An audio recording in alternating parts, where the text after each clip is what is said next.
Trouve une position qui apaise ton corps. Tu peux remuer une dernière fois tes épaules, tes hanches, tes chevilles, comme pour leur dire que la journée est terminée. Et puis tu peux les laisser, exactement là où elles se trouvent. La cobertura te recubre. L'oreiller reçoit ta nuque. Le matelas accueille le poids de ton dos. Tu n'as plus rien à porter ce soir. Tout ce que tu portais peut s'abandonner à ce qui te tient. Ce soir, tu vas entrer dans Notre-Dame de Paris pendant qu'elle dort. Pas un Notre-Dame de jour, plein de touristes, plein de bruit, plein de flashs. Un Notre-Dame de nuit. Un Notre-Dame désert, refermé sur lui-même, où il ne reste que la respiration des pierres, la lumière des veilleuses, la rumeur lointaine de la ville endormie autour de l'île. Tu vas y entrer par une petite porte de service, à l'arrière. Tu vas marcher dans la nef obscure. Tu vas regarder le chœur.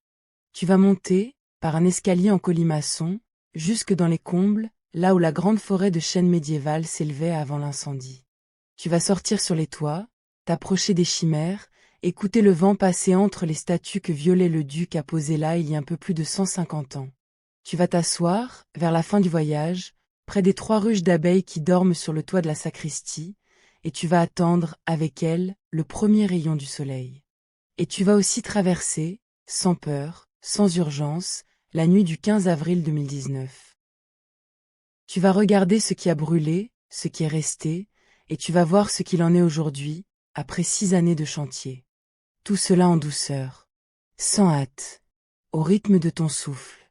Tu peux fermer les yeux, si ce n'est déjà fait, et laisser les images venir te chercher. Imagine que tu marches sur le parvis. Il est tard. 1h30 du matin, peut-être. Le parvis de Notre-Dame est un grand espace pavé, dégagé, posé devant les 2 tours de la cathédrale. La lumière des réverbères dépose sur les pierres une teinte orange tiède. La pluie de l'après-midi a laissé une humidité fine qui fait briller les pavés. Quelques flaques, ici et là, reflètent les façades. Tu lèves la tête. Devant toi se dresse la façade ouest. La grande façade que tout le monde reconnaît. 2 tours carrées qui se dressent à 69 mètres, posées sur 3 portails sculptés. Au milieu, la grande rose ouest, 13 mètres de diamètre, qui te regarde dans la nuit comme un œil immobile. Au-dessus, la galerie des rois, 28 statues de rois bibliques alignées sur toute la largeur de la façade. Cette façade, tu la regardes en pensant qu'elle est là depuis plus de 800 ans. La tour nord, celle de gauche quand tu fais face à la façade, a été achevée vers 1240. La tour sud, légèrement plus ancienne, vers 1220. La rose ouest a été posée à peu près à la même époque, dans les années 1220. Les 28 rois de la galerie, eux, ont été refaits, les originaux ont été décapités à la Révolution, en 1793, par des sans-culottes qui les avaient pris pour des rois de France, alors qu'ils représentaient les rois de Juda, ancêtres bibliques du Christ. Les têtes coupées ont été retrouvées en 1977, dans la cave d'un hôtel particulier du 9e arrondissement, où elles avaient été cachées pendant près de 2 siècles. Tu peux aller les voir, aujourd'hui, au musée de Cluny. Voilà déjà 8 siècles d'histoire, en levant simplement les yeux. Tu fais le tour de la cathédrale par le côté nord. Tu longes le flanc. Tu marches sur les pavés humides. Tu passes devant les contreforts massifs, ces grands piliers de pierre qui sortent perpendiculairement du mur. Et entre les contreforts, en l'air, tu vois les arcs-boutants. De grandes arches de pierre qui partent du mur et descendent en biais jusqu'au contrefort extérieur. Elles ressemblent à des bras tendus qui retiendraient quelque chose. C'est exactement ce qu'elles font. À l'intérieur de la cathédrale, les voûtes de pierre exercent sur les murs une poussée latérale, vers l'extérieur. Si on ne faisait rien, les murs finiraient par s'écarter, et la voûte s'effondrerait. Les architectes du XIIe siècle, qui construisaient des édifices de plus en plus hauts, ont trouvé une solution élégante. Plutôt que d'épaissir les murs jusqu'à l'absurde, ils ont reporté la poussée des voûtes vers des contreforts éloignés, au moyen d'arcs qui traversent l'air. Ces arcs sont les arcs-boutants. Ils sont l'une des grandes inventions de l'architecture gothique. Ils permettent de bâtir des murs minces, percés de très grandes fenêtres, tout en gardant des voûtes très élevées au-dessus du sol. Notre-Dame est l'une des premières cathédrales à les avoir utilisées à grande échelle. Elle est, en quelque sorte, l'un des laboratoires où le gothique s'est inventé. Tu continues ton tour. Tu arrives à l'arrière, du côté, là où la cathédrale se termine en un demi-cercle de chapelles rayonnantes, c'est le chevet. Vu d'ici, à la lueur des veilleuses du quai, l'arrière de Notre-Dame ressemble à un grand vaisseau dont les arcs-boutants forment les rames immobiles. 25 arcs-boutants partent du chœur et descendent vers les contreforts du déambulatoire.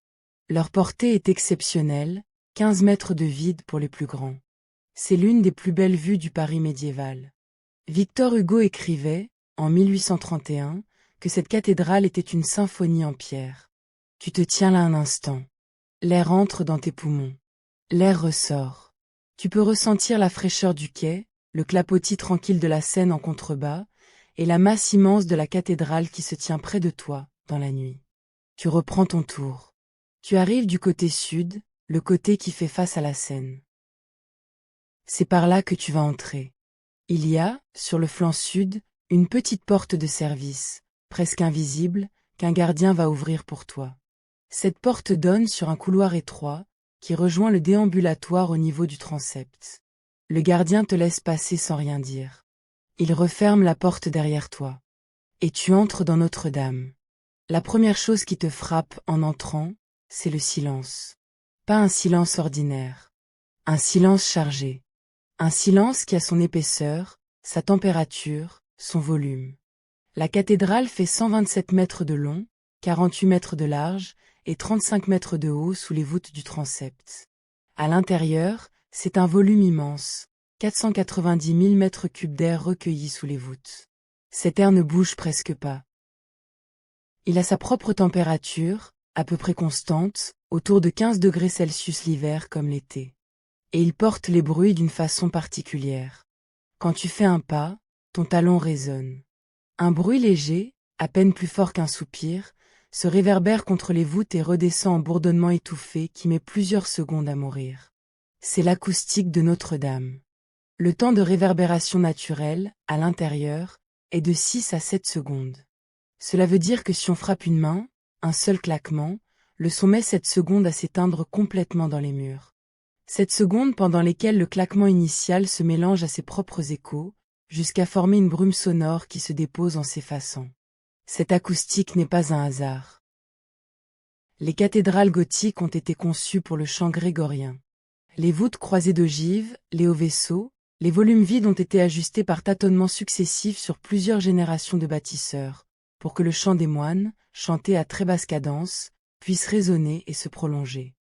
Une note tenue par un chœur, dans Notre-Dame, ne s'éteint pas avec le souffle des chanteurs, elle continue à habiter le volume pendant plusieurs secondes après que les voix se sont tues. C'est ce qui donne au chant sacré, dans ces lieux, son caractère d'éternité. Tu fais quelques pas. Tu entres dans le déambulatoire. Le déambulatoire est le couloir qui fait le tour du chœur. Il permet aux fidèles de circuler derrière le maître-autel sans déranger les offices. Tu marches en douceur sur les dalles de pierre. Tu sens, sous tes pieds, le calcaire usé par 8 siècles de pas. Cette pierre, sous tes semelles, n'est pas n'importe quelle pierre. C'est du calcaire lutétien. Le calcaire lutétien est une roche sédimentaire formée il y a environ 45 millions d'années, à l'époque du Lutétien, qui doit d'ailleurs son nom à Lutèce, l'ancien nom de Paris. À cette époque, ce qui est aujourd'hui le centre de la France était recouvert par une mer chaude et peu profonde, peuplée de coquillages, de coraux, de foraminifères microscopiques. Quand ces organismes mouraient, leurs coquilles calcaires s'accumulaient au fond.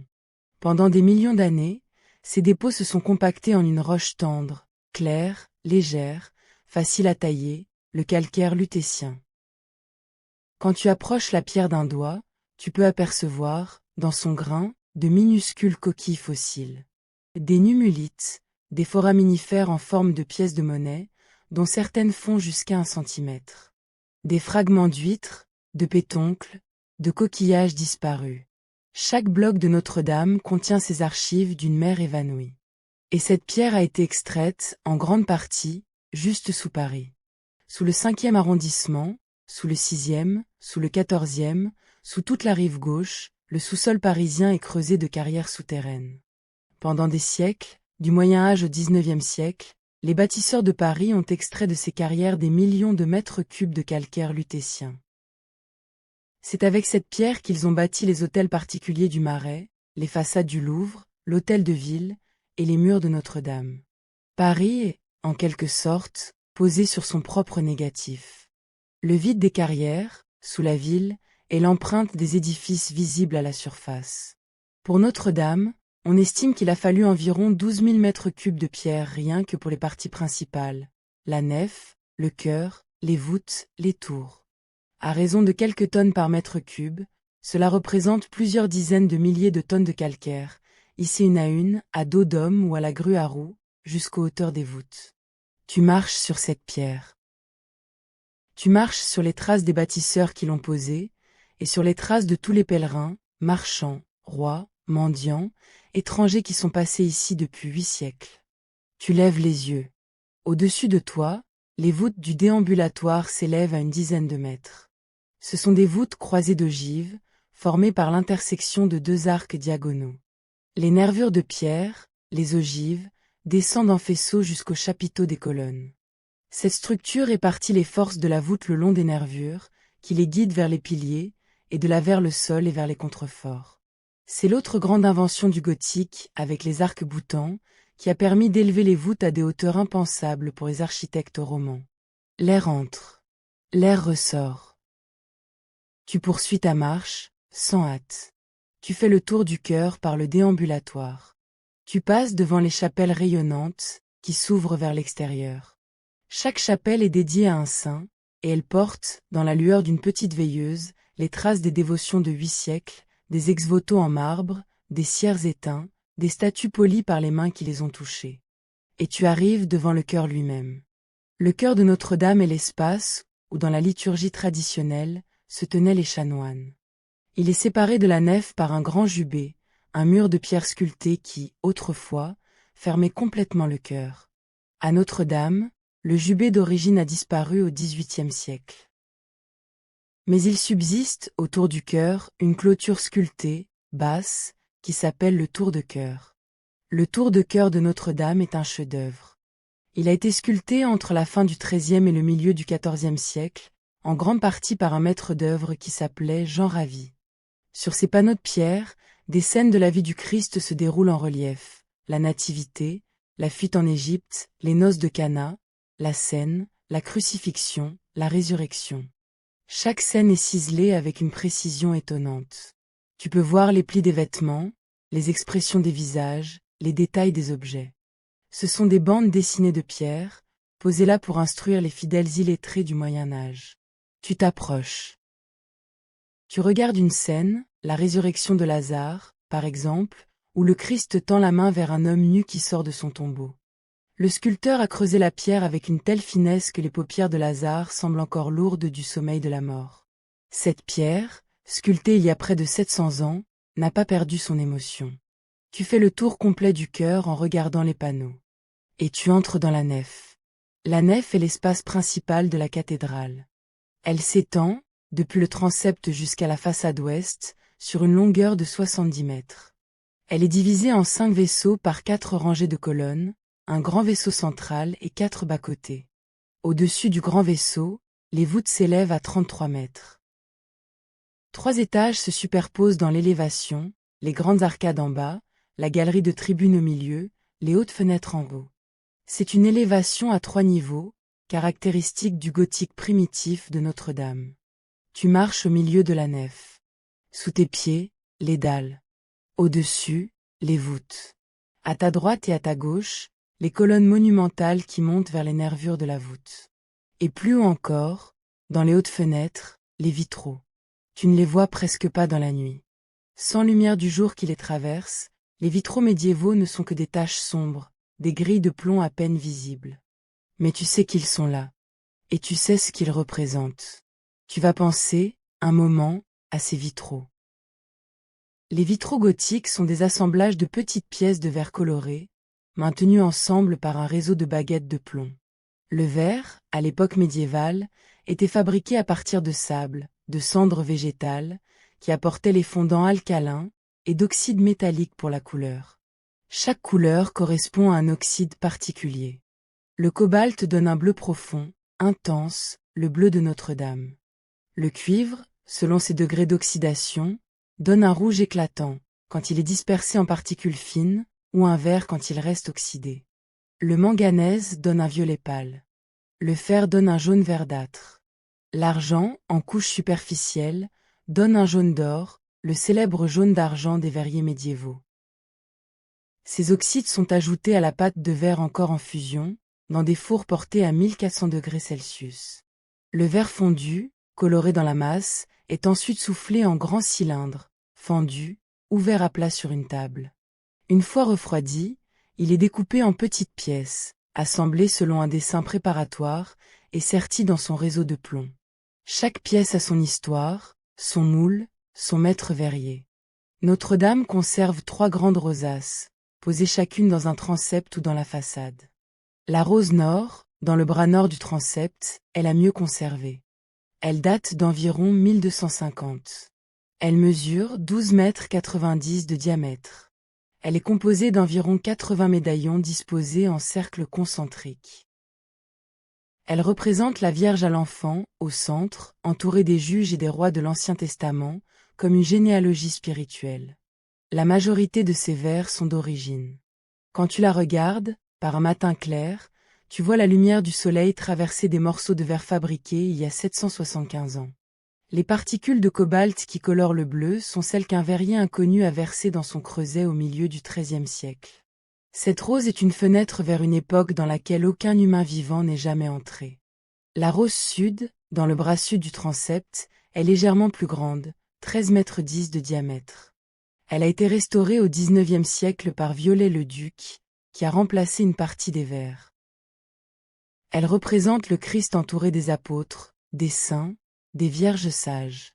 Elle est inondée de soleil l'après-midi, les fidèles assis sous elle, au sud, voient les rayons traverser le verre rouge et bleu et déposer sur les dalles des taches mouvantes qui glissent avec les heures.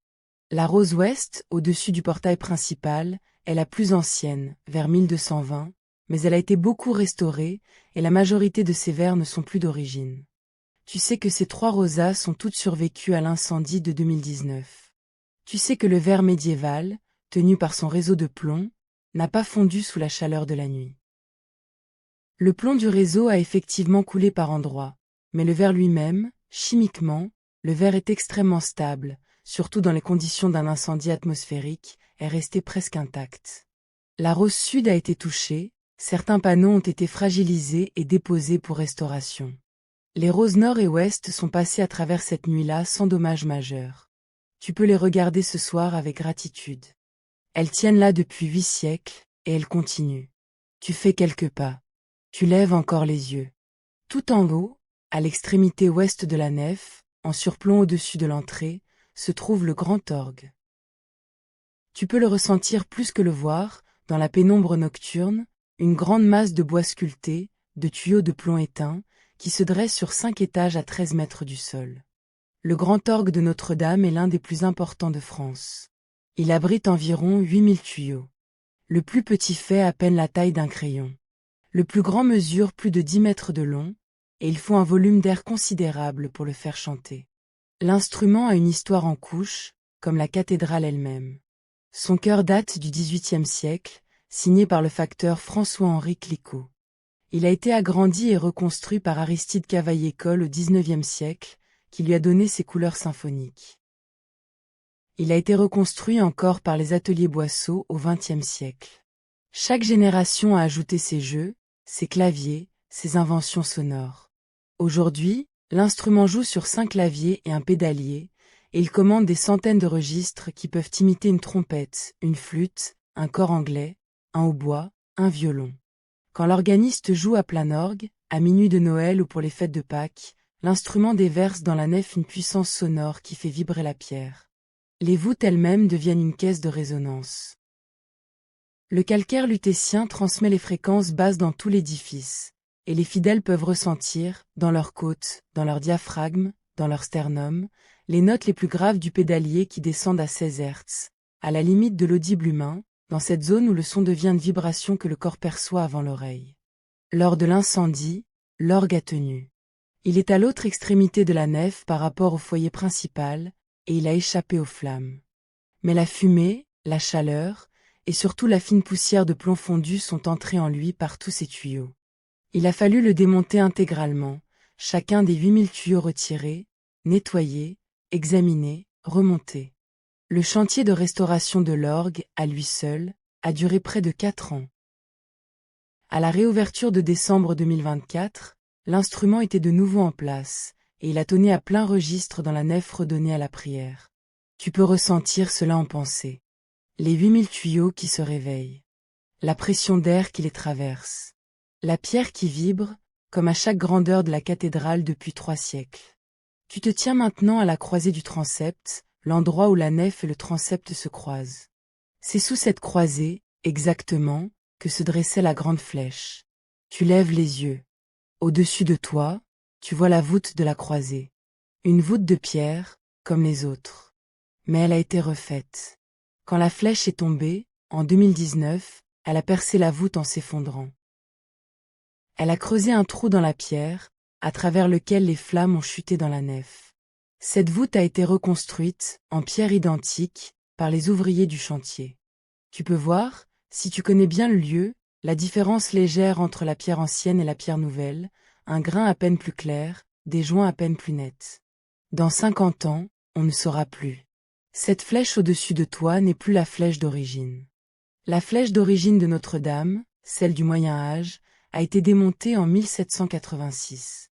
Elle menaçait ruine après 6 siècles d'usage, et les chanoines de l'époque, faute d'argent pour la restaurer, ont préféré la baisser.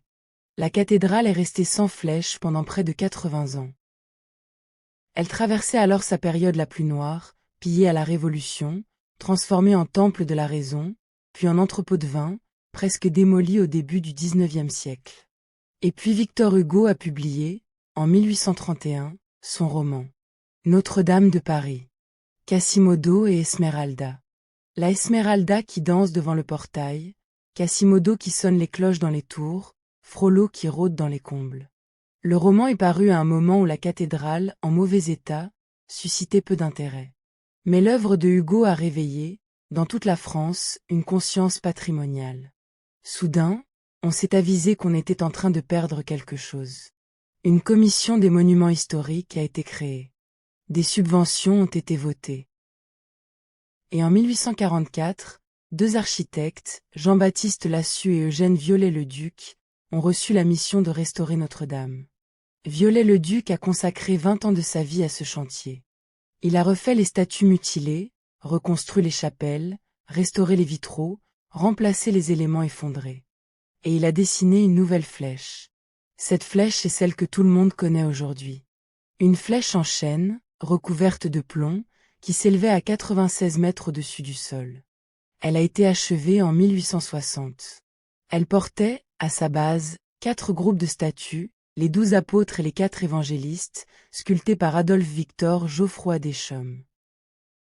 L'un de ces apôtres, saint Thomas, portait le visage de Viollet-le-Duc lui-même, qui avait demandé à être représenté en patron des architectes. Au sommet de la flèche, à 96 mètres au-dessus du parvis, brillait un coq de cuivre doré. Ce coq contenait, dans son corps creux, 3 reliques, une parcelle de la couronne d'épines du Christ, un fragment de Saint-Denis, un fragment de Sainte Geneviève.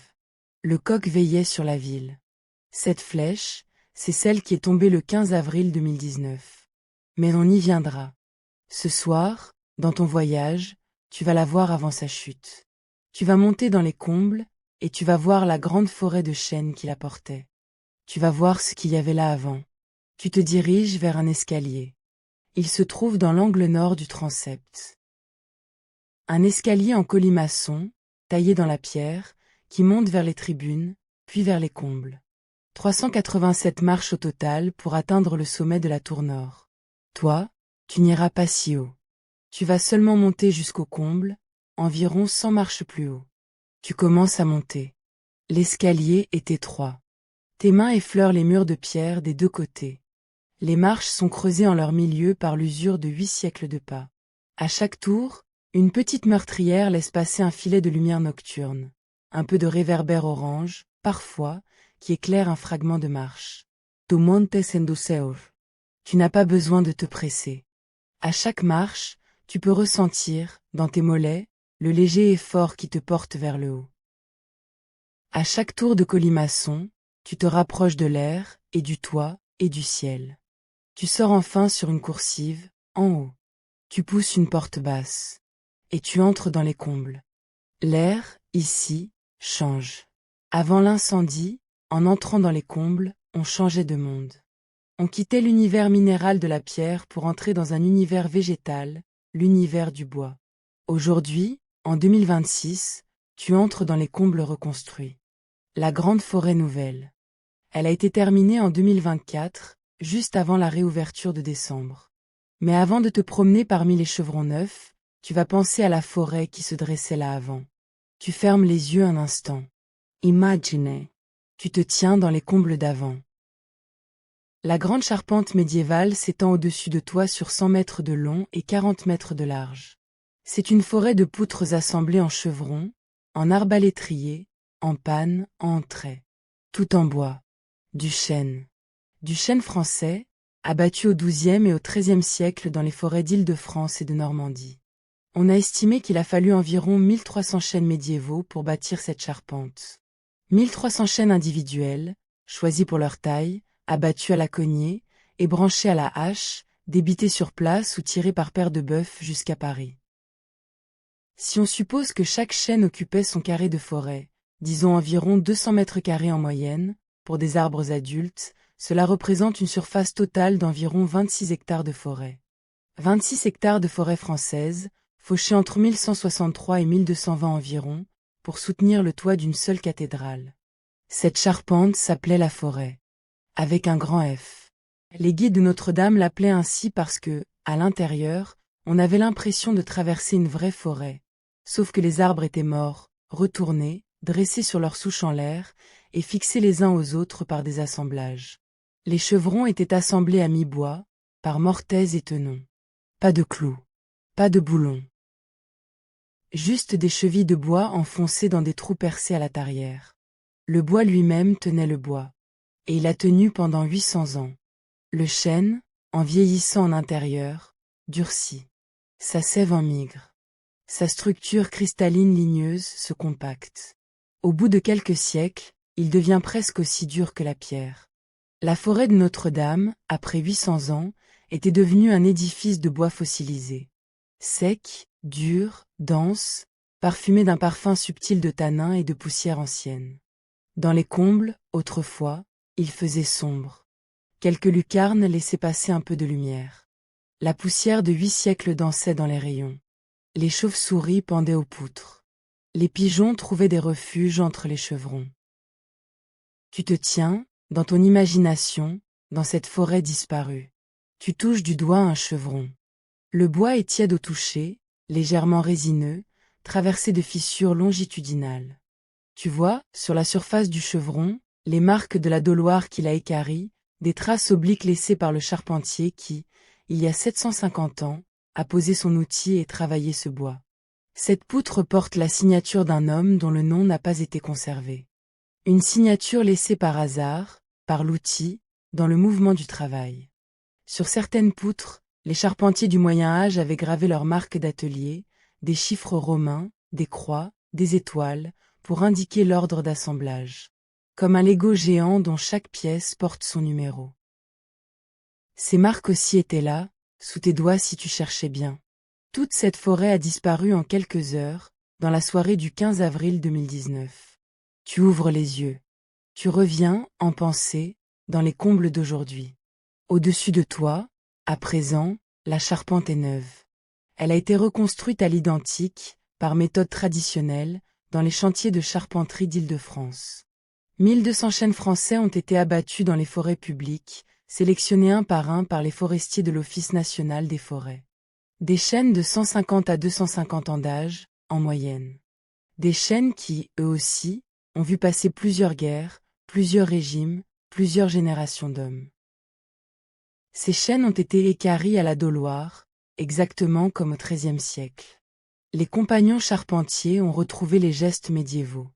Ils ont scié à la main, taillé à la cognée, assemblé par mortaise et tenon sans utiliser de clous. Ils ont reconstitué la forêt comme elle était.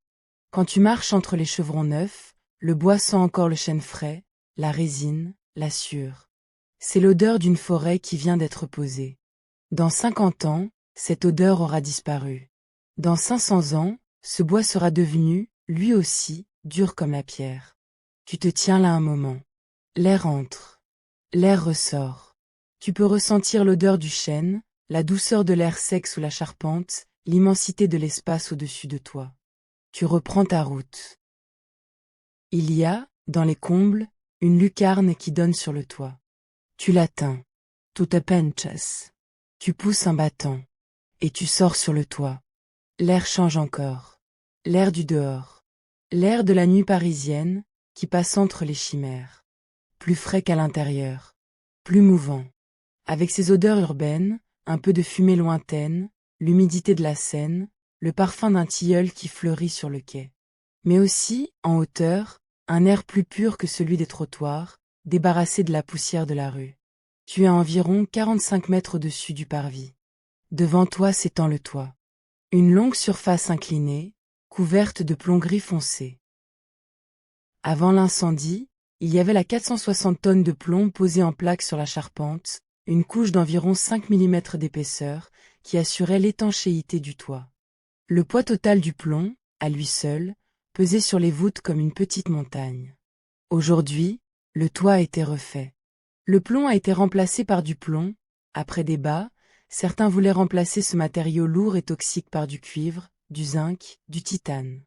Mais le choix final a été de retrouver le plomb, exactement comme avant.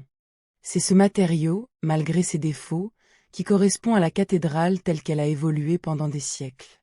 Tu marches sur le toit. Tes pas font un bruit mat, sourd, sur le plomb. Tu sens, à travers tes semelles, la pente très légère qui descend vers les gouttières. Tu te diriges vers les balustrades. Et là, dans la nuit, tu rencontres les chimères. Les chimères sont des sculptures que Viollet-le-Duc a posées le long de la galerie supérieure, au-dessus de la grande rose ouest et le long des balustrades hautes.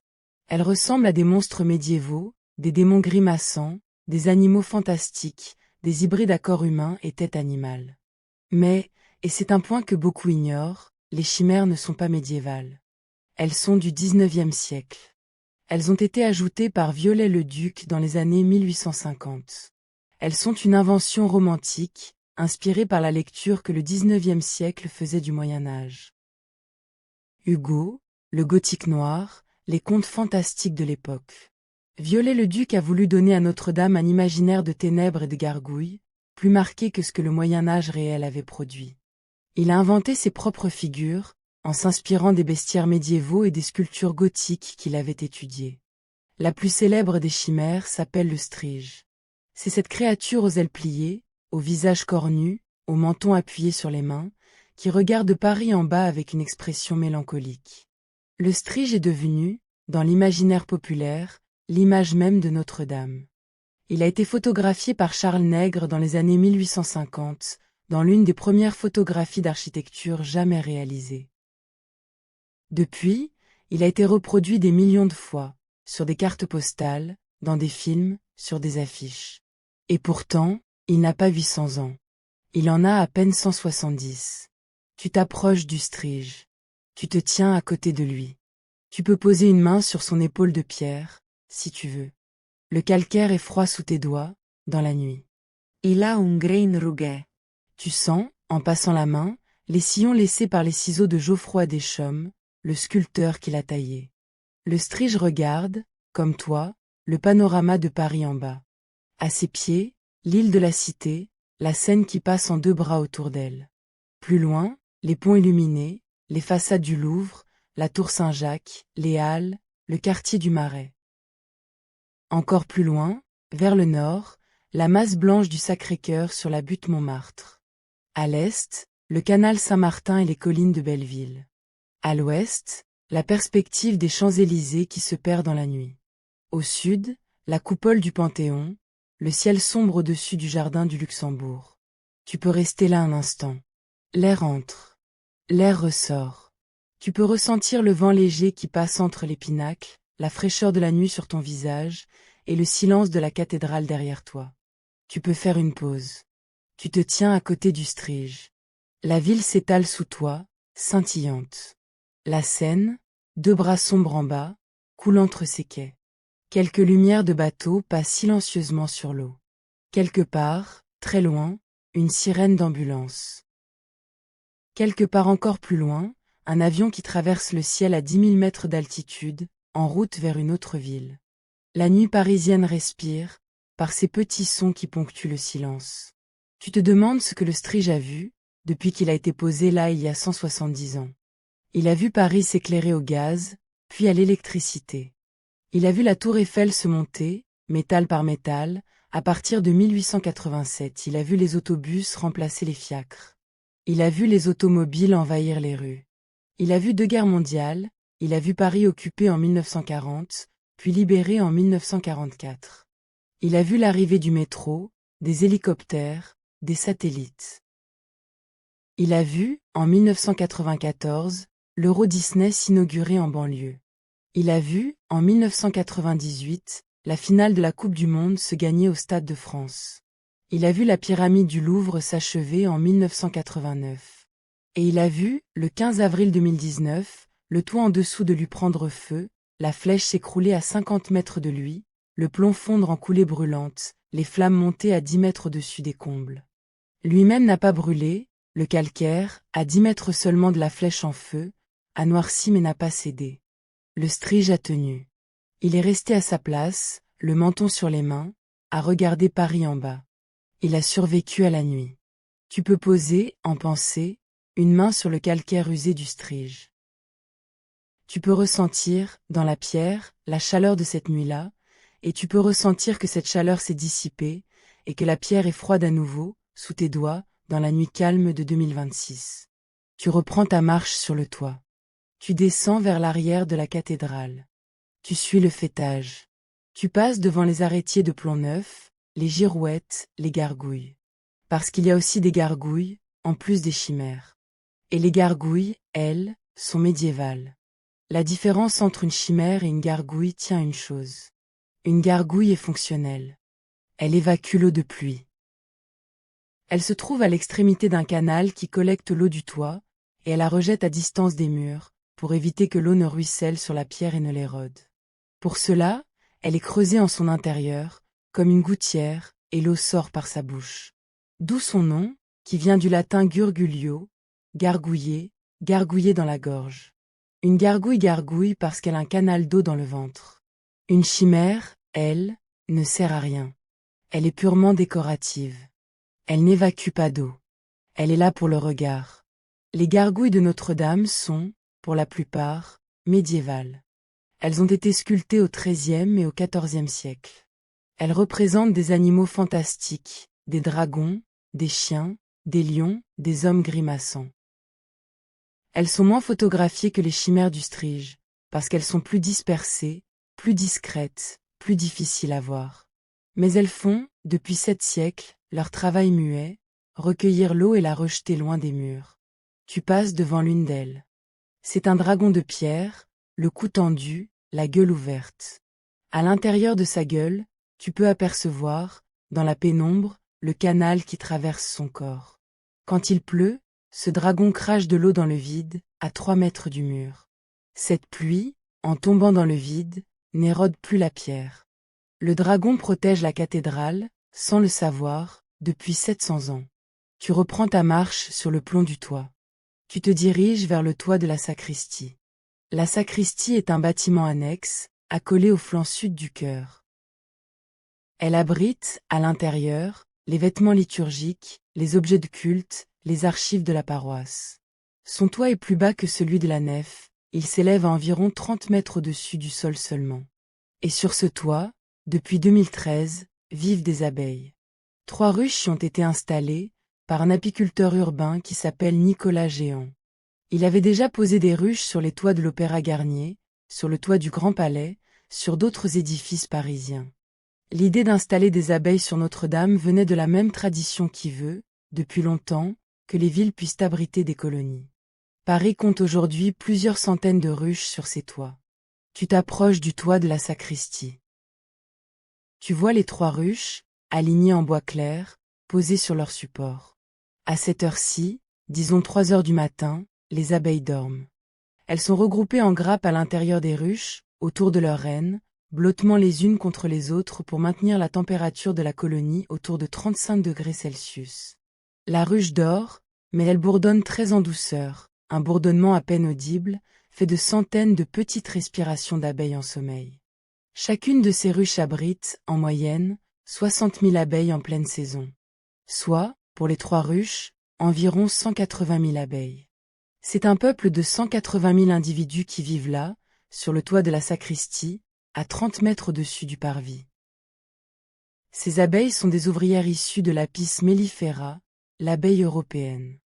La sous-espèce installée à Notre-Dame est principalement l'abeille noire, Apis mellifera mellifera, qui est l'abeille naturelle de l'ouest de l'Europe, et qu'on essaie de protéger face aux variétés italiennes et caucasiennes plus productives, mais aussi plus agressives ou plus fragiles aux maladies. L'abeille noire a un corps plus sombre, presque noir, légèrement velu de gris. Elle est plus résistante au froid, plus économe en hiver, plus adaptée à la pluie. Elle est faite pour Paris. Ces abeilles butinent, chaque jour, dans un rayon d'environ 3 km autour de la ruche. C'est-à-dire qu'elles couvrent à peu près tout le centre de Paris, depuis la place de la Bastille à l'est jusqu'à l'esplanade des Invalides à l'ouest, depuis la place de la République au nord jusqu'au jardin du Luxembourg au sud. Elles butinent les tilleuls des quais, les marronniers des Tuileries, les acacias du Champ de Mars, les fleurs des balcons, les rosiers des cours intérieures. Elles transforment ce butin urbain en miel. Chaque ruche produit, en moyenne, 25 kilos de miel par an, soit environ 75 kilos par an pour les 3 ruches de Notre-Dame. Ce miel n'est pas vendu. Il est offert à des œuvres de bienfaisance. Pendant des années, il a été distribué à la sortie des messes, à ceux qui en avaient besoin. Et il y a quelque chose d'extraordinaire à propos de ces 3 ruches. Elles ont survécu à l'incendie. La sacristie, en effet, n'a pas brûlé le 15 avril 2019. Elle est dans un bâtiment annexe, séparé du toit principal par un mur coupe-feu. Les flammes, ce soir-là, ont pris dans les combles de la nef et du chœur, mais elles n'ont pas atteint le toit de la sacristie. Les pompiers de Paris l'ont protégée prioritairement, pour empêcher la propagation. Et les abeilles, elles, ne se sont aperçues de presque rien. Le lendemain matin, quand l'apiculteur est venu vérifier, les 3 ruches étaient encore là, intactes. Les abeilles continuaient de butiner, comme si rien ne s'était passé. Elles avaient peut-être senti la chaleur, l'odeur, la fumée, leur sens de l'olfaction est si développé qu'elles repèrent les pollens à plusieurs kilomètres. Mais elles avaient maintenu la cohésion de leur colonie. Elles avaient gardé leur reine au chaud, fait circuler les ouvrières autour de leur centre, conservé leur structure sociale. Pendant que la flèche tombait à 50 mètres au-dessus d'elles, elles dormaient en paix dans leur ruche, fidèles à un rythme de vie qui ne dépend pas de l'humain. Quelques semaines après l'incendie, les images de leur ruche intacte ont fait le tour du monde. On a vu, dans ces abeilles qui avaient survécu, un symbole. Un symbole de continuité, de résilience, de petites vies qui persistent pendant que les grandes structures s'effondrent. Tu peux asseoir un moment sur le toit, à côté des ruches. L'air entre. L'air ressort. Tu peux ressentir, en posant ta paume sur le bois d'une ruche, la chaleur très douce qui en émane. À l'intérieur, les abeilles maintiennent leur température. Cette chaleur traverse le bois et te parvient comme la respiration d'un être collectif. Tu peux faire une seconde pause. Tu es assis sur le toit de la sacristie, à 30 mètres au-dessus de Paris. La cathédrale derrière toi, comme une masse silencieuse. Les abeilles à côté de toi, dans leur sommeil collectif. Le ciel au-dessus de toi, qui commence à pâlir très en douceur à l'est, peut-être 4 heures du matin, maintenant. Tu regardes le ciel. Tu vois quelques étoiles, malgré la pollution lumineuse de Paris.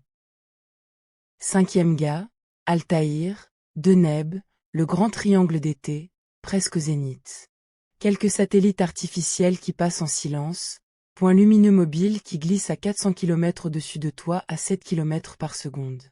La station spatiale internationale, peut-être, qui passe parfois sur Paris à cette heure-là, brillante comme une étoile très claire. Tu regardes en bas. Tu vois la Seine qui passe, 2 rubans noirs autour de l'île. Les quais déserts. Le pont de l'Archevêché, à l'est, où des amoureux ont accroché des cadenas pendant des années, jusqu'à ce que la mairie les retire à cause du poids. Le pont de la Tournelle, plus en aval. Le pont Saint-Michel, le pont Notre-Dame, le pont d'Arcole. Et tu penses à ce qui s'est passé sous tes pieds, sur ce même toit, à 18h20, le 15 avril 2019. Cette nuit-là. C'était un lundi de la Semaine Sainte. Il faisait beau sur Paris. Le ciel était dégagé. Il y avait, à ce moment-là, plusieurs chantiers en cours sur la cathédrale. La flèche elle-même, en plomb sur sa charpente de chêne, faisait l'objet d'une restauration. Des échafaudages métalliques l'entouraient. Les statues des apôtres, à sa base, venaient d'être déposées quelques jours plus tôt et expédiées vers un atelier de restauration à Périgueux, pour y être nettoyées. Par une chance que personne ne pouvait imaginer, ces statues, y compris celle de saint Thomas au visage de Viollet-le-Duc, n'étaient plus à Notre-Dame ce soir-là. Elles ont survécu sans une égratignure. Mais la flèche, elle, était à sa place. À 18h18, exactement, une alarme incendie a retenti dans la cathédrale. La messe vespérale venait de commencer. Un agent de sécurité a été envoyé sur place vérifier. Il s'est trompé de bâtiment. Il a vérifié un endroit où il n'y avait rien. Il est redescendu. Rien. À 18h43, une seconde alarme. Cette fois, le bon emplacement a été identifié, dans les combles, sous la flèche. Quand les responsables sont montés voir, ils ont découvert la forêt en feu. Les flammes avaient pris dans la charpente médiévale. Le bois de chêne, sec depuis 8 siècles, brûlait avec une rapidité que personne n'avait imaginée. Les flammes ont monté entre les chevrons. Elles ont gagné les pannes, les arbalétriers, les entraits. En quelques minutes, toute la zone autour de la flèche était embrassée. Les pompiers de Paris sont arrivés à 18h50. 500 hommes ont été mobilisés. Des lances à incendie ont été déployées sur le parvis, sur le quai, sur les tours. L'eau a été projetée par jets puissants vers les flammes. Mais l'incendie était déjà installé. La forêt brûlait sur toute sa longueur, sur 100 mètres. À l'intérieur du brasier, la température a atteint des valeurs effrayantes. Au cœur des combles, on estime que la température du foyer a dépassé 850 degrés Celsius. Le chêne, à cette température, brûle complètement. Le plomb du toit, qui fond à 327 degrés, a fondu en quelques minutes. Les coulées de plomb fondu se sont mises à dégouliner entre les chevrons, entre les voûtes, sur les murs, sur le sol de la nef. Et la flèche a commencé à pencher. Sa charpente, prise dans les flammes, a perdu sa cohésion. Les chevilles de bois ont brûlé. Les assemblages ont cédé. Le bois lui-même, sous son revêtement de plomb, s'est consumé. À 19h53, la flèche s'est inclinée vers le sud, est tombée en arrière sur la voûte du transept, l'a percée, et s'est écrasée dans la nef en projetant des morceaux de bois en feu, de plomb fondu, de pierres brisées. Tu peux arrêter un instant ici, dans ton voyage, et imaginer cette image. La flèche qui tombe. 96 mètres de bois et de plomb qui s'effondrent sur la cathédrale. La masse de bois qui pénètre la voûte. Le coq doré qui chute, et qui sera retrouvé 2 jours plus tard dans les gravats, cabossé mais entier, par les hommes du chantier. Cette image, tu la connais. Elle a été diffusée en direct dans le monde entier. Des centaines de millions de personnes ont vu, ce soir-là, la flèche tomber. Beaucoup ont pleuré. À Paris, des passants se sont rassemblés sur les ponts, et ont chanté l'Ave Maria à voix basse, en regardant la cathédrale brûler. Mais, et c'est important pour ton voyage de cette nuit, Notre-Dame n'a pas été détruite. Les pompiers ont sauvé la structure. À l'intérieur, dans la nef, dans le chœur, l'aumônier des sapeurs-pompiers de Paris, Jean-Marc Fournier, et une chaîne humaine d'hommes courageux ont évacué les reliques et les objets sacrés. La couronne d'épines, acquise par Saint Louis en 1238 auprès de l'empereur latin de Constantinople, a été emportée en sûreté. Un fragment de la vraie croix, un clou de la Passion, la tunique de Saint Louis ont aussi été sauvés. Les œuvres d'art principales du trésor ont été sorties par les portes latérales et entreposées à l'hôtel de ville et au Louvre. Les pompiers, eux, se sont concentrés sur la stabilisation des 2 tours. Si les tours s'effondraient, c'était toute la cathédrale qui s'effondrait. Ils ont concentré leurs lances sur les beffrois, refroidissant la pierre à mesure que la chaleur montait. Les cloches dans la tour nord, Emmanuel, le grand bourdon de 13 tonnes, fondu en 1685 sous Louis XIV, ont été protégés. La tour sud, qui abrite Marie, le bourdon plus récent, a été refroidie en priorité. Les tours ont tenu. À l'intérieur de l'édifice, les voûtes en pierre, sauf 3 sections qui ont été percées par la chute de la flèche ou par la chute de poutres en feu, ont tenu. Le calcaire, sous 850 degrés Celsius, peut se fissurer, peut se fragiliser, mais ils ne font pas. La pierre a tenu sa fonction de bouclier. Les rosaces, comme tu l'as déjà appris, ont tenu. Les statues du portail, à l'extérieur, ont tenu. Le grand orgue, le plus grand orgue de France avec ses 8000 tuyaux, a tenu, il était à l'autre extrémité de la nef, et même si la fumée l'a affecté, il n'a pas été détruit. La Pietà du XVIIIe siècle, derrière le maître-autel, est restée à sa place, couverte de cendres et de poussière, mais intacte. À 4 heures du matin, le 16 avril, l'incendie était officiellement maîtrisé. À 10 heures du matin, il était définitivement éteint. Une vingtaine d'heures plus tôt, Notre-Dame était entrée dans le 15 avril comme dans n'importe quel jour de printemps. Elle en sortait avec sa charpente détruite, sa flèche par terre, sa toiture effondrée. Mais elle se tenait encore debout. Et tu peux ressentir, dans ton corps, ce que les Parisiens ont ressenti ce matin-là. D'abord la stupeur, puis la douleur. Et puis, en levant les yeux et en voyant que les 2 tours étaient toujours là, debout, intactes, comme 2 mains tendues vers le ciel, un soulagement immense. Notre-Dame n'était pas morte. Elle était blessée. Mais elle se tenait. Tu peux poursuivre ton voyage. Dans les semaines qui ont suivi, une mobilisation sans précédent s'est mise en place. Le président de la République a promis une reconstruction en 5 ans. Le grand mécénat français, les Pinault, les Arnault, les Bettencourt, a annoncé des dons considérables. En quelques semaines, plus de 850 millions d'euros ont été levés. Un général de l'armée française a été chargé du chantier, Jean-Louis Georgelin, qui consacrera les dernières années de sa vie à cette mission avant de mourir, en marchant dans les Pyrénées, à l'été 2023. Le chantier a commencé dès le mois de juin 2019. Il a fallu d'abord stabiliser les voûtes, éviter qu'elles ne s'effondrent par effet domino. Il a fallu déposer les vestiges du plomb fondu, retirer les poutres calcinées, monter des cintres en bois pour soutenir les voûtes encore en place. Il a aussi fallu gérer le plomb. L'incendie avait fait fondre plus de 400 tonnes de plomb. Une partie s'était écoulée dans la cathédrale, où elle a été récupérée et fondue à nouveau. Mais une autre partie s'était évaporée dans l'air, sous forme de fines particules toxiques, et était retombée dans tout le centre de Paris. Le sol des rues autour de l'île de la Cité, le sol des écoles primaires du quartier, les balcons, les jardinières ont tous reçu des concentrations de plomb supérieures au seuil sanitaire. Plusieurs enfants des écoles voisines ont présenté une plombémie élevée. Il a fallu décontaminer les rues, laver les façades, faire surveiller les enfants. Cette dimension toxique de l'incendie est moins médiatisée que la dimension patrimoniale, mais elle est réelle et elle a duré plusieurs mois. Pour les ouvriers du chantier, les normes ont été extrêmement strictes. Combinaison hermétique, douche obligatoire en sortie, examens médicaux réguliers. Pendant 5 ans, les compagnons ont travaillé en environnement contaminé, avec des mesures de protection à chaque étape. Et le chantier, lui, a tenu son rythme. 542 compagnons et ouvriers spécialisés ont travaillé sur le site. Des charpentiers, pour la reconstruction de la forêt. Des tailleurs de pierre, pour les voûtes percées et les pinacles brisés. Des couvreurs en plomb, pour la nouvelle toiture.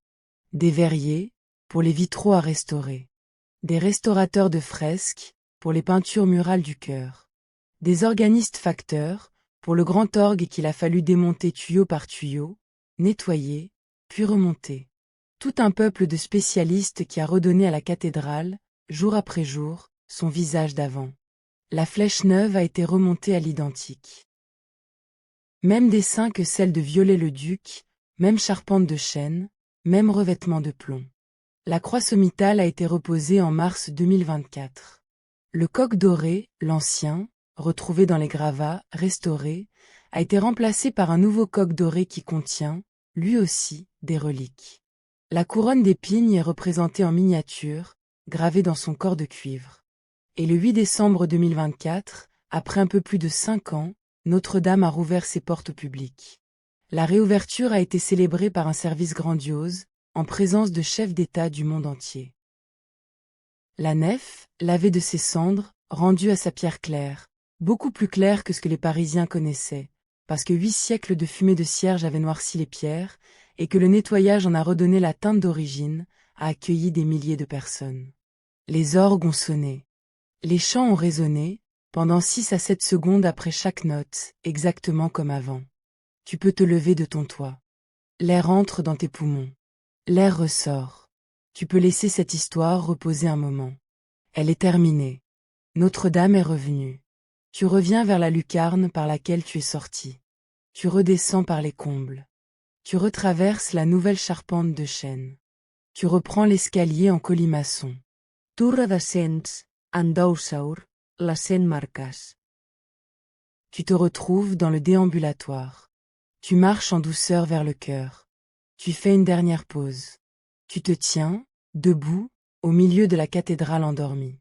Tu peux ressentir, autour de toi, le volume immense de l'air recueilli sous les voûtes. Les 12 000 mètres cubes de calcaire lutétien qui te font une coquille de pierre. Les arcs-boutants, dehors, qui retiennent les voûtes contre toi. Les vitraux dans leur sommeil noir. Les colonnes qui te font une forêt minérale. Tu peux attarder une dernière fois sur tout cela. Tu peux ressentir aussi le poids de tous ceux qui sont passés ici. Saint Louis, en 1239, qui a porté en personne la couronne d'épines depuis Vincennes jusqu'au parvis, pieds nus, en signe d'humilité. Henri le VI d'Angleterre, qui s'est fait sacrer roi de France ici en 1431, à 10 ans, alors que Jeanne d'Arc venait d'être capturée. Napoléon, qui s'y est couronné lui-même empereur le 2 décembre 1804, sous la main de Pie VII. Le tableau de David, au Louvre, immortalise la scène. Joséphine agenouillée, le pape résigné, l'empereur qui place la couronne sur sa propre tête, à l'âge de 35 ans. Hugo, qui a fait baptiser ses enfants. Le général de Gaulle, qui a célébré la libération de Paris le 26 août 1944, et qui a marché dans la nef sous le crépitement des tirs de francs-tireurs allemands embusqués dans les tribunes, il a refusé de baisser la tête, et il est sorti indemne. Tous ces gens, tous ces moments, ont eu lieu dans ce volume d'air, sous ces voûtes, sur ces pavés. La cathédrale est aussi cela. Pas seulement de la pierre, du bois, du verre, mais une mémoire collective, accumulée pendant 800 ans, qui repose en silence pendant que toi, ce soir, tu t'apprêtes à dormir. Tu peux faire une dernière pause. L'air entre. L'air ressort. Tu peux laisser ces images glisser au-dessus de toi, sans t'y agripper. Tu peux poursuivre. Tu retournes vers la porte de service, du côté sud. Le gardien t'ouvre. Tu sors. Tu te retrouves sur le quai. La nuit est encore noire, mais elle commence à pâlir très en douceur. 5 heures du matin, peut-être. Les premiers oiseaux des quais commencent à s'agiter dans les marronniers, des moineaux, des merles, parfois un pigeon ramier dont le roucoulement grave porte loin dans l'air calme. Tu te retournes une dernière fois. Tu regardes la cathédrale. Elle se tient là, dans la lueur orange des réverbères. Les 2 tours, en haut. La flèche neuve, plus haute, qui se dresse en silhouette contre le ciel pâle. Les arcs-boutants, sur le flanc, comme des bras qui la tiennent. Tout est en place. Tout a été remis. Tu te dis qu'elle est là, qu'elle continuera d'être là après toi, et après les générations qui te suivront. Quand on construit une cathédrale, on travaille pour des siècles. Maurice de Sully, qui a posé la première pierre en 1163, savait qu'il ne verrait jamais l'édifice achevé. Il est mort en 1196, alors que la cathédrale n'avait que ses fondations et le début du chœur. La cathédrale a été achevée vers 1345, 180 ans plus tard, 6 générations après lui. Tous les ouvriers, tous les maîtres d'œuvre, tous les évêques qui ont travaillé sur ce chantier sont morts avant la fin. Ils ont posé leurs pierres et ils sont partis. Cela donne, à un édifice comme Notre-Dame, son rythme propre. Un rythme à l'échelle des générations. Pas à l'échelle des vies humaines. Une cathédrale demande qu'on accepte de ne pas l'avoir finie. Elle demande qu'on travaille pour quelqu'un d'autre, pour le visage qu'on n'aura jamais le temps de connaître. Tu peux ressentir cela en la regardant. Tu commences à marcher. Tu remontes en douceur le quai. Tu traverses le pont au double, qui relie l'île de la Cité à la rive gauche. Tu prends, peut-être, le long du quai Saint-Michel. Tu rentres vers ta chambre, ou vers ton imaginaire de chambre, peu importe où elle se trouve exactement, ce soir. Tu rentres. Tu pousses ta porte. Tu retrouves ta chambre. Ton lit. Tes draps. Tu t'allonges. Tu peux ressentir, à nouveau, où la couverture te touche. Où l'oreiller soutient ta nuque. Où le matelas reçoit le poids de ton dos. Tu n'es pas allé à Notre-Dame ce soir. Tu es resté ici, dans ce lit, qui te tient depuis le début. Et c'est très bien. L'air entre dans tes poumons. L'air ressort par ta bouche. Encore une fois. Pendant que tu glisses vers le sommeil, tu peux laisser quelques images dériver une dernière fois dans ta tête. L'image des 2 tours sur la façade ouest, et de la grande rose au centre. L'image des arcs-boutants qui retiennent les voûtes par leurs grandes arches de pierre. L'image du calcaire lutétien, qui contient les coquilles d'une mer disparue il y a 45 millions d'années. L'image des 3 rosaces, la rose nord d'origine, avec ses petits médaillons de cobalt et de cuivre vieux de 775 ans. L'image de la forêt, l'ancienne, dont les chevrons portaient les marques d'ateliers de charpentiers anonymes du XIIIe siècle. L'image de la forêt neuve, en chêne français abattu il y a quelques années, et carrie à la doloire par des compagnons d'aujourd'hui. L'image du Strige sur sa balustrade, le menton sur ses mains, qui regarde Paris en bas depuis 170 ans. L'image des 3 ruches sur le toit de la sacristie, où dorment 180 000 abeilles noires. L'image, enfin, de cette nuit du 15 avril 2019, où la flèche est tombée à 19h53, et où les pompiers ont quand même sauvé les tours. L'image de la cathédrale qui se tenait, le matin du 16, abîmée mais entière, ses 2 tours intactes vers le ciel. Et l'image, plus récente, de la réouverture du 8 décembre 2024.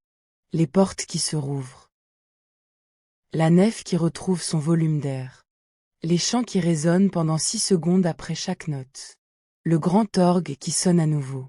La pierre claire, débarrassée de 8 siècles de fumée de cierge, qui éclate de blancheur. Tu peux laisser ces images se déposer.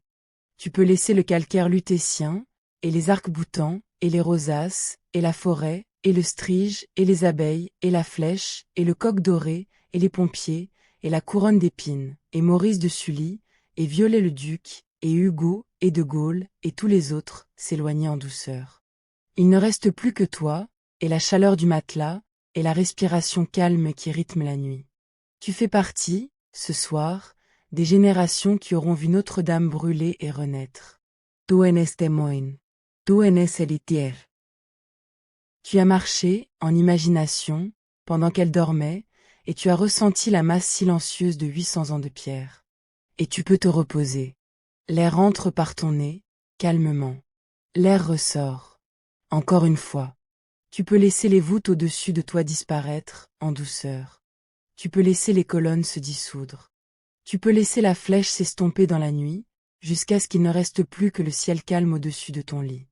Il ne reste plus que la fraîcheur des draps, et la chaleur de ton corps, et la pesanteur en douceur qui te garde contre le matelas. Il ne reste plus que ton souffle. Tu fais partie, toi aussi, d'une longue lignée, des générations qui ont vécu autour de cette cathédrale, et qui ont disparu, et qui ont laissé leurs gestes dans la pierre. Tu portes en toi le calcium des coquilles d'une mer disparue, le fer des étoiles mortes, l'eau qui a circulé dans les nappes phréatiques sous Paris depuis des milliers d'années. Tu es fait des mêmes éléments que la cathédrale qui dort dans ta tête. Tu es une variation, à l'échelle d'une vie humaine, des mêmes atomes qui se sont assemblés pour bâtir un monde. Et ce soir, tu peux dormir en sachant que les pierres tiennent, que les abeilles dorment dans leurs ruches, que la flèche se dresse à nouveau, que la cathédrale veille en silence à 6 kilomètres de toi, ou peut-être à 300, ou peut-être à 1000, la distance n'a plus d'importance. Elle est là. Elle continue. Elle continuera. Tu peux glisser, sans résistance, vers le sommeil. Tu n'as plus rien à porter. L'air entre. L'air ressort. Et quelque part dans Paris, sur le toit d'une sacristie, 180 000 abeilles dorment paisiblement dans leur ruche, dans le bourdonnement très en douceur de leur chaleur partagée. Bonne nuit.